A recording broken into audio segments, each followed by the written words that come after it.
उसका first chapter, आपकी जो व्याकरण की बुक है आप उसको ओपन कर लीजिए, व्याकरण कौशल सॉरी व्याकरण माधुरी, उसको ओपन कर लीजिए और उसका पेज नंबर 5 ओपन कर लीजिए आप।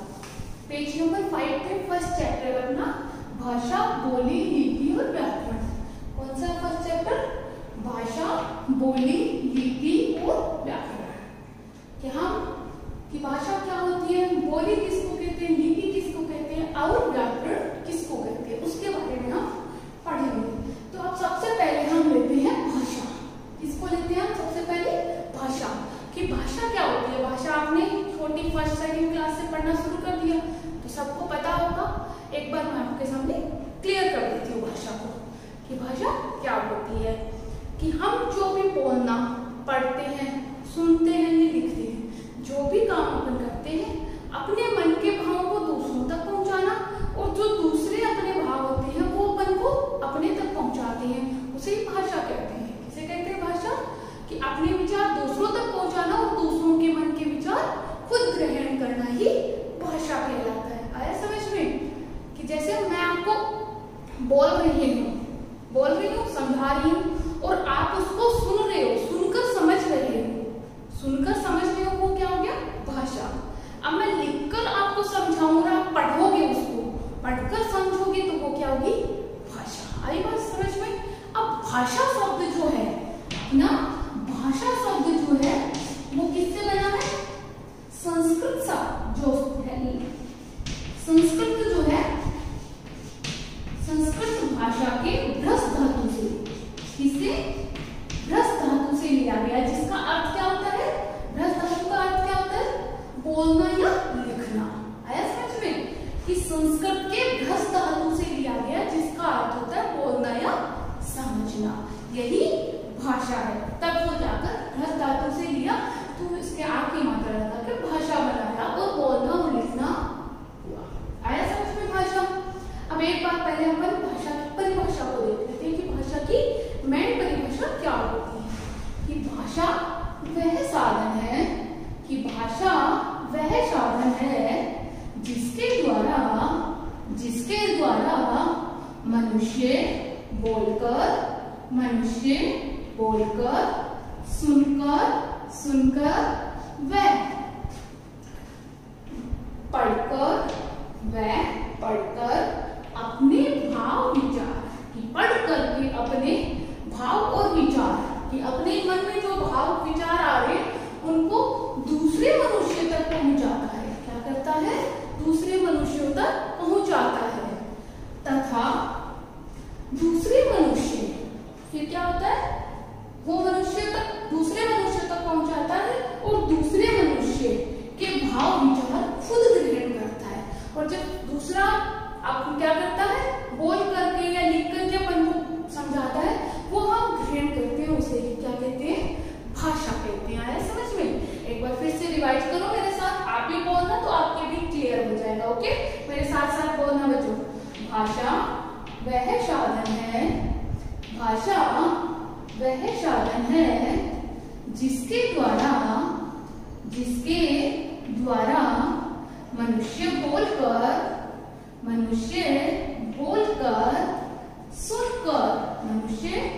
बोलकर, सुनकर वह पढ़कर। जैसे बोलकर कैसे हुआ? मैं बोलकर बता रही हूँ और आप उस चीज को सुन रहे हो, तो सुनकर आप समझ रहे हो ना उस चीज को, कि मैं आपको क्या समझाने की कोशिश कर रही हूँ और आप क्या समझ रहे हो? कि मैं जो बोलूंगी उसको आप सुन रहे हो, तो सुनकर आप भाषा को समझ रहे हो। या फिर मैं लिखे हुए को आप पढ़ोगे, पढ़कर अपने भाव विचार, इस लिखे हुए को आप पढ़ोगे और फिर आपका जो भाव और विचार है दूसरे मनुष्य तक पहुंचाता है और वो अपने मन के भावों को चाहे लिखकर हो, बोलकर हो, कैसे भी अपने विचार दूसरों तक पहुंचाता है। तथा दूसरे मनुष्यों के भाव विचार ग्रहण करते हैं और दूसरा मनुष्य जो अपना भाव बता रहे हैं उनको अपन ग्रहण करते हैं, वही भाषा कहलाती है। आया समझ में भाषा? कि भाषा वह साधन है जिसके द्वारा मनुष्य बोलकर, सुनकर व पढ़कर अपने भाव विचार दूसरे मनुष्यों तक पहुंचाता है तथा दूसरे मनुष्यों के भाव विचार ग्रहण करता है, और दूसरे मनुष्य जो अपने भाव विचार देते हैं उनको ग्रहण करता है, वही क्या कहलाता है? भाषा कहलाता है। आया समझ में? अब भाषा के कितने रूप होते हैं ये भी आपने पढ़ा है, नहीं याद तो फिर से रिवाइज करो। भाषा के 2 रूप होते हैं। कितने रूप होते हैं भाषा के? 2 रूप। भाषा के रूप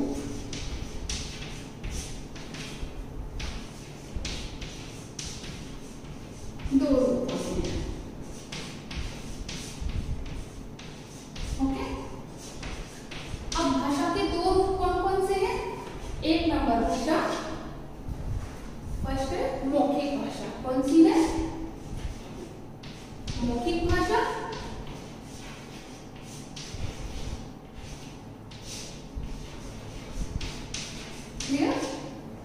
फर्स्ट कौन सी है? मौखिक भाषा। अब सबसे पहले अपन मौखिक भाषा को समझते हैं कि मौखिक भाषा क्या होती है। मौखिक भाषा बोल करके समझाना। जैसे मैं आपको बोल करके समझा रही हूँ, अगर आपको कुछ चाहिए, एक उदाहरण देकर बताती हूँ। जैसे आपको कुछ भी चाहिए तो आप मम्मा को आवाज दोगे। अभी आप घर पे हो तो घर पे मम्मा को आवाज दोगे कि मम्मा पानी चाहिए, तो मम्मी ने क्या किया? आपकी बात को सुना, आपने बोला और मम्मी ने सुना, तो क्या हुआ? भाषा का बोलकर और सुनकर समझने वाला रूप यूज हुआ। तो वो ही क्या है? मौखिक भाषा। आया समझ में? कि बोलकर के किसी चीज को समझाना होता है और अगला सामने वाला जो है वो उस भाषा को सुनकर समझता है, उसके भावों को समझता है। वो क्या होती है? मौखिक भाषा। जैसे आप लोगों ने भाषण सुना होगा, नेताओं का भाषण सुना है या स्पीच सुनी है? स्कूल में भी स्पीच वगैरह होती है, सुनिए। उनके अंदर आपको बोलकर की सारी बात बताई जाती है और आप समझते हो ना कि आपको बोलकर समझाया जा रहा है, या कोई नेता भाषण दे रहा है तो आप उसकी बातों को समझोगे। वो बोल रहा है और आप सुन रहे हो, तो बोलना और सुनना दोनों काम हो रहा है। वो किसमें आ जाता है? मौखिक भाषा में। आया समझ में? मौखिक भाषा। अब अपना नेक्स्ट पॉइंट है लिखित भाषा। सेकंड नंबर कौन सा है ना? लिखित भाषा।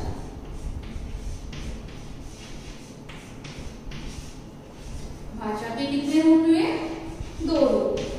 पहला हो गया मौखिक भाषा और दूसरा हो गया लिखित भाषा। ओके, अब लिखित भाषा को अपन देखते हैं।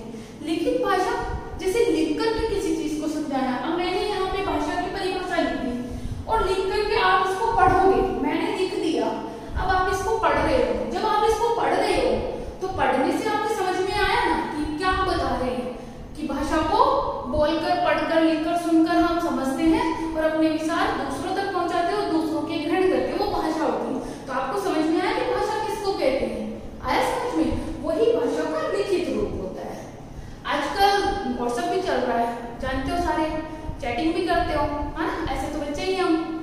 तो जब आप लोग उस पर मैसेज भेजते हो तो आप लिख के भेजते हो ना, और अगला जिसको आपने भेजा है वो उसको पढ़ा है, पूरा पढ़ के तो पढ़ा ना, तो वो पढ़ के उस चीज को समझा कि आप क्या बोल रहे हो, फिर वो आपको रिप्लाई करेगा। तो वो क्या करेगा?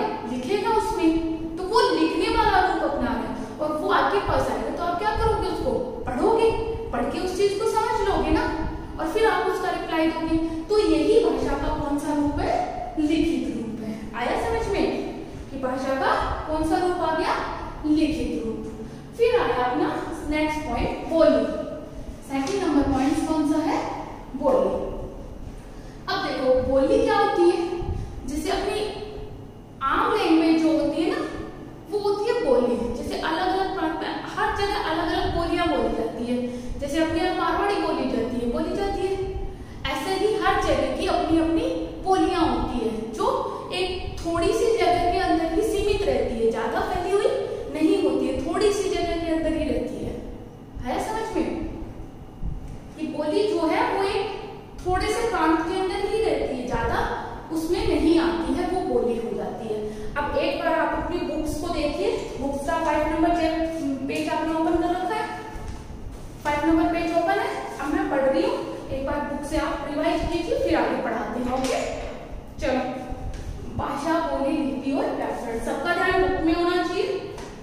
मनुष्य विचारशील प्राणी है। मनुष्य कैसा प्राणी है? विचारशील प्राणी है। उसके मन में अनेक विचार होते हैं। उसके मन में क्या होते हैं? अनेक विचार। बच्चों बुक्स में देखना, मैं बुक से रीड करवा रही हूँ अब आपको। ओके, तो आप बुक में देख के समझोगे। आप अपनी बुक में देखो, मैं इस बुक में देख रही हूँ। ओके, उसके मन में अनेक विचार होते हैं जिनकी अभिव्यक्ति वह अनेक संकेतों एवं ध्वनियों के माध्यम से करता है। जिसकी अभिव्यक्ति वह अनेक संकेतों, अलग अलग संकेतों या ध्वनियों के माध्यम से करता है। इन्हीं ध्वनि प्रतीकों को व्यक्त करने के लिए भाषा का निर्माण हुआ है। कि वो जो ध्वनियां जो है उन्हीं को व्यक्त करने के लिए, लिखने के लिए, कि हम जो बोल रहे हैं उस चीजों को लिखकर हम समझाएं, वही क्या है? भाषा कहलाती है। भाषा की उत्पत्ति संस्कृत के भ्रस धातु से हुई है। भाषा की उत्पत्ति किससे हुई? संस्कृत के भ्रस धातु से, जो मैंने आपको बताया था, जिसका अभिप्राय बोलना या कहना होता है। क्या होता है? बोलना या कहना। यही भाषा का मूल रूप है और यही भाषा का मूल रूप होता है। हम बोलकर, सुनकर, लिखकर एवं पढ़कर ही अपने विचारों को व्यक्त करते हैं। हम चार ही तरीके से कर सकते हैं कि बोलकर, लिखकर, पढ़कर या सुनकर हम भाषा को व्यक्त कर सकते हैं। हर तरीके से समझा सकते हैं हम भाषा को और खुद समझ भी सकते हैं। आपने उपयुक्त उदाहरणों द्वारा शब्द को, इसमें अलग अलग उदाहरण दिए, जैसे बोलकर ये स्पीच दे रहा है, कुछ बोल रहा है। नेक्स्ट में सुनकर, बच्चे, टीचर पढ़ा रही है, बच्चे सुन रहे हैं, समझ रहे हैं। फिर थर्ड में लिखकर, ये लिखकर के अपनी भाषा को समझा रहा है। फिर है पढ़कर, ये बैठ के पढ़ रहे हैं, पढ़कर के समझ रहे हैं। और ऐसे ही संकेत द्वारा, संकेत से जैसे इशारा करके किसी को समझाना, तो ऐसे बोलते हैं ना, चुपचाप साइलेंट ऐसे करते हैं, तो वो संकेत के द्वारा समझाना हो गया। आपने उपयुक्त उदाहरणों द्वारा समझा। पहले चित्र में बच्चे ने बोलकर अपने विचार समझाए। पहले में बच्चा क्या किया है? बोलकर समझाया है। दूसरे चित्र में अध्यापिका द्वारा पढ़ाए पाठ को बच्चों ने सुनकर समझा कि अध्यापिका दूसरे चित्र में पढ़ा रही है और बच्चे उस पाठ को समझ रहे हैं। तीसरे चित्र में लड़की ने लिखकर अपने विचार समझाए और तीसरे में लड़की अपने विचारों को लिख करके समझा रही है। चौथे चित्र में पिताजी ने लिखे हुए पढ़कर समझा, किताबों में जो भी लिखा हुआ है उसको पढ़कर समझा है। और पांचवें चित्र में अंपायर ने संकेत द्वारा आउट होने का संकेत दिया है। अंपायर ने क्या किया? आउट होने का संकेत दे दिया कि आउट है। पांचवें रूप को व्याकरणीय दृष्टि से मान्यता नहीं मिलती। पांचवें रूप को व्याकरण की दृष्टि से मान्यता नहीं दी गई है। मैंने मान्यता चार को ही दी गई है। संकेत से हम अपने मन की हर बात को नहीं समझा सकते, नहीं समझा सकते ना। जितना हम बोलकर, लिखकर, सुनकर या पढ़कर समझा सकते हैं, उतना हम संकेत के द्वारा हर चीज नहीं समझा सकते। इसीलिए व्याकरण को मान्यता, व्याकरण के अंदर संकेत भाषा को मान्यता नहीं दी गई। चार ही भाषाओं को मान्यता दी गई है। अब एक बार मेरे साथ भाषा की परिभाषा को रिवाइज करना, तो आप लोगों की क्लियर हो जाएगा। भाषा वह साधन है, भाषा वह साधन है जिसके द्वारा मनुष्य बोलकर, सुनकर, लिखकर, पढ़कर अपने भाव विचार दूसरे मनुष्य तक पहुंचाता है तथा दूसरे मनुष्यों के भाव विचार ग्रहण करता है तथा दूसरे मनुष्यों के भाव विचारों को क्या करता है? ग्रहण करता है। भाषा के रूप, भाषा के दो रूप होते हैं। भाषा के कितने रूप होते हैं? दो, जो है एक है मौखिक, दूसरा है लिखित रूप। ठीक है, अब फर्स्ट नंबर अपना आया मौखिक। देखो, मुख से बोलकर विचारों को अभिव्यक्त करने वाली भाषा मौखिक भाषा कहलाती है। कि मुख से बोलकर विचारों को अभिव्यक्त करने वाली, मुंह से बोलकर के अपने विचार जो भी व्यक्त करते हैं वो मौखिक भाषा कहलाती है। मनुष्य सबसे पहले मौखिक भाषा ही सीखता है। कि मनुष्य सबसे पहले क्या करता है? मौखिक भाषा। छोटा बच्चा जो होता है सबसे पहले क्या करता है? ऐसे बोलता है ना सबसे पहले, तो वो क्या है? बोल करके ही अपनी भाषा को सबसे पहले बताना चाहता है, सीख जाता है। बोलने वाली भाषा सबसे ज्यादा यूज होती है। इसका प्रयोग लिखित भाषा से अधिक होता है। मौखिक भाषा का प्रयोग जो है वो लिखित भाषा से ज्यादा यूज होता है, क्योंकि हम सारे दिन बोलते रहते हैं। सुबह उठते हैं उससे लेकर सोने तक पूरे दिन बोलने का ज्यादा काम करते हैं, लिखने का कम करते हैं, तो मौखिक भाषा का ज्यादा प्रयोग होता है। रेडियो, दूरदर्शन, टेलीफोन आदि पर बातचीत करना मौखिक भाषा के ही उदाहरण है। आदि जैसे टेलीफोन पे हम बात कर रहे हैं, रेडियो पे कुछ सुन रहे हैं, ये सब क्या है, मौखिक भाषा के ही उदाहरण है।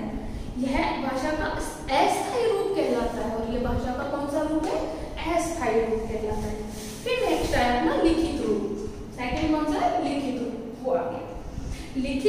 लिखकर विचारों को अभिव्यक्त करने वाली भाषा लिखित भाषा कहलाती है, कि लिख करके अपने विचारों को व्यक्त करने वाली भाषा क्या कहलाती है, लिखित भाषा। इस भाषा के द्वारा ही हम अपने प्रयोग, ज्ञान, विज्ञान, साहित्य, संस्कृति आदि को सुरक्षित रखने में समर्थ हैं। इसके द्वारा हम क्या कर सकते हैं, अपनी जो संस्कृति है, इतिहास है, जो भी चीजें हैं, उनको हम लिख करके तो सेव कर सकते हैं, बोल करके तो सेव नहीं कर सकते ना, क्योंकि वो तो थोड़ी देर में अपन ही भूल जाते हैं, तो वो सेव काम है। लेकिन लिखी हुई चीजें हैं वो सेव रहती है। जैसे अपनी रामायण है, जैसे बाइबल है, ये सॉरी कुरान हुई, इन सब में लिखा हुआ है ना, तभी तो वो सेफ है ना, लेकिन बोला हुआ सेफ नहीं है। ज्ञान, विज्ञान, साहित्य, संस्कृति आदि को सुरक्षित रखने में समर्थ है। पत्र, समाचार पत्र, पुस्तक, ब्लैक बोर्ड पर लिखना आदि लिखित भाषा के ही उदाहरण है। समाचार पत्र आता है वो लिखा हुआ आता है, पत्र भेजते हैं वो भी लिखा हुआ होता है, पुस्तक जो होती है वो भी लिखी हुई होती है। अब अपनी जो बुक है वो लिखी हुई है, अपन पढ़ रहे हैं, उसको समझ रहे हैं ना, तो ये लिखित रूप ही है। यह भाषा का स्थायी रूप कहलाता है, और ये भाषा का क्या है, स्थायी रूप। मौखिक भाषा क्या होती है, अस्थायी, क्योंकि वो लंबे समय तक सुरक्षित नहीं रहती, इसलिए अस्थायी है। लेकिन लिखित भाषा जो है वो लंबे टाइम तक सुरक्षित रह सकती है, इसलिए इसको स्थायी रूप कहा गया है। इसमें लिखे गए विचार अनंत काल तक सुरक्षित रखे जाते हैं। अब भाषा के अनेक रूप होते हैं, भाषा के बहुत रूप होते हैं, जिसमें मातृभाषा, अपनी मातृभाषा क्या होती है कि माँ के द्वारा, अपनी माँ के द्वारा अपन जो भी भाषा समझते हैं, या अपने आसपास के लोगों के द्वारा जो भी चीजें समझते हैं, वो सब क्या होती है, अपनी मातृभाषा। कि अपने जैसे हम छोटे थे, बड़े हुए, तब से अपनी मम्मी से जो सुना, अपने भाई बहन से जो सुना, अपने पड़ोसियों से जो सुना, अपन वही लैंग्वेज यूज करते हैं, तो वो अपनी क्या होगी, मातृभाषा होगी। फिर अपना सेकंड पॉइंट है राष्ट्रभाषा। अब एक राष्ट्र विशेष के अंदर जिस भाषा का यूज किया जाता है वो राष्ट्रभाषा होती है। मतलब एक एरिया के अंदर, एक राष्ट्र के अंदर जिस भाषा को अपन माने वो राष्ट्रभाषा होती है। और फिर राजभाषा, राजभाषा जो होती है वो जैसे अपनी सरकारी कामकाज जो होते हैं ना, उनमें जो यूज की जाती है वो राजभाषा होती है। तो देखना अपने बुक में मातृभाषा। यह भाषा का वह रूप है जिससे बालक अपनी माँ तथा अपने परिवार से सीखता है। तमिलनाडु में तमिल परिवार में पले बड़े बच्चों की मातृभाषा तमिल ही होती है। जो तमिलनाडु, जैसे राजस्थान में तो पले बड़े, अपने यहाँ पे राजस्थान में जितने भी लोग बच्चे बड़े होते हैं तो वो कौन सी भाषा सीखते हैं, अपनी राजस्थानी भाषा सीख के बड़े होते हैं, तो वो अपनी क्या है, मातृभाषा।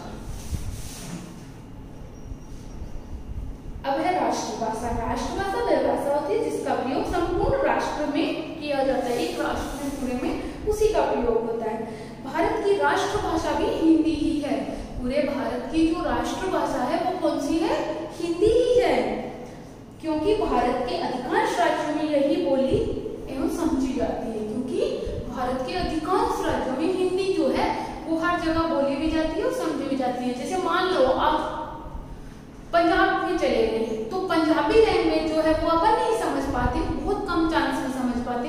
तमिल चले गए, कर्नाटक, तो तमिल भाषा अपन नहीं जानते ना, हम नहीं समझ पाते। बंगला अपन नहीं समझ पाते, लेकिन हिंदी एक ऐसी लैंग्वेज है जिसको हर राज्य में समझा भी जाता है और बोला भी जाता है। तो वो क्या होगी, अपनी राजभाषा है, सॉरी राष्ट्रभाषा है। क्या है वो, अपनी राष्ट्रभाषा, एक राष्ट्र में। और ये अपने भारत की राष्ट्रभाषा हिंदी ही है, जो अपने संविधान में भी इसको लागू किया गया। अपन जब मनाते हैं ना 14 सितंबर को हिंदी दिवस मनाते हैं, वो इसीलिए क्योंकि 14 सितंबर 1939 को इसको अपने संविधान के अनुच्छेद 343 में इसको राजभाषा का राष्ट्रभाषा का दर्जा दिया गया था। ठीक है, राष्ट्रभाषा का दर्जा, इसीलिए इसको हिंदी दिवस 14 सितंबर को हम मनाते हैं। फिर आई राजभाषा, जिस भाषा में सरकारी कामकाज किया जाता है वह राजभाषा कहलाती है। क्या होती है? जिसमें सरकार कार्य किया जाता है वो सारी राजभाषा कहलाती है। भारतीय संविधान के अनुच्छेद 343 के अनुसार हिंदी भाषा की राजभाषा है। हिंदी क्या है? अपनी अनुच्छेद, जो संविधान जो है उसमें अनुच्छेद डाले हुए हैं, उन अनुच्छेद में जो 343 नंबर का जो अनुच्छेद है उसमें अपनी राजभाषा इसको घोषित किया गया। इसे 14 सितंबर 1939 को स्वीकार किया गया था। 14 सितंबर 1939 को इसको स्वीकार किया गया। इसीलिए इस दिन को प्रतिवर्ष हिंदी दिवस के रूप में मनाया जाता है। क्या किया जाता है? इसको हिंदी दिवस के रूप में मनाया जाता है। अब विश्व में सबसे अधिक कौन सी भाषा बोली जाती है? विश्व में सबसे अधिक बोले जाने वाली भाषाओं में हिंदी का तीसरा स्थान है।